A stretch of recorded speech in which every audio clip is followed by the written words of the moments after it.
ভালোবাসা থেকে পরিণয়, তারপর বিচ্ছেদ।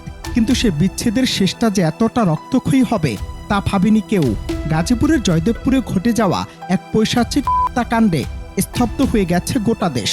প্রেমের টানে ঘর বেঁধেছিলেন রিশমা ও মাসুদ রানা, কিন্তু পারিবারিক কলহে বিচ্ছেদ হয় তাদের। তবে বিচ্ছেদ মানতে পারেননি মাসুদ। বারবার ফিরে পাওয়ার আকুতি যখন রিশমা প্রত্যাখ্যান করেন, তখনই মাসুদের ভেতরকার ভালোবাসার আড়ালে থাকা দানব জেগে ওঠে।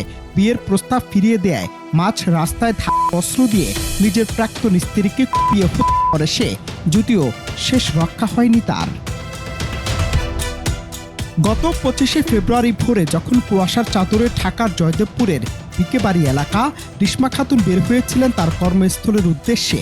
প্রতিদিনের মতোই সাধারণ এক সকাল ছিল সেটি, কিন্তু ওত পেতে ছিল ঘাতক মাসুদ রানা। পেছন থেকে অতর্কিত আক্রমণে লুটিয়ে পড়েন রিশমা।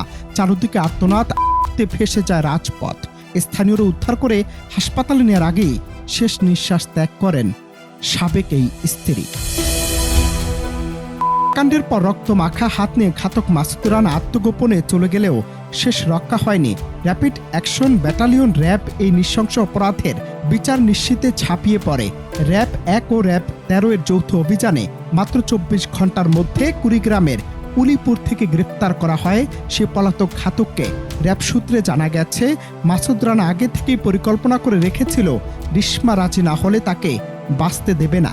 গ্রেফতারের পর তার স্বীকারোক্তি শুনে স্তম্ভিত খোদ তদন্তকারীরাও। অনন্ত হাসান, মাসুদ, বাংলা টিভি।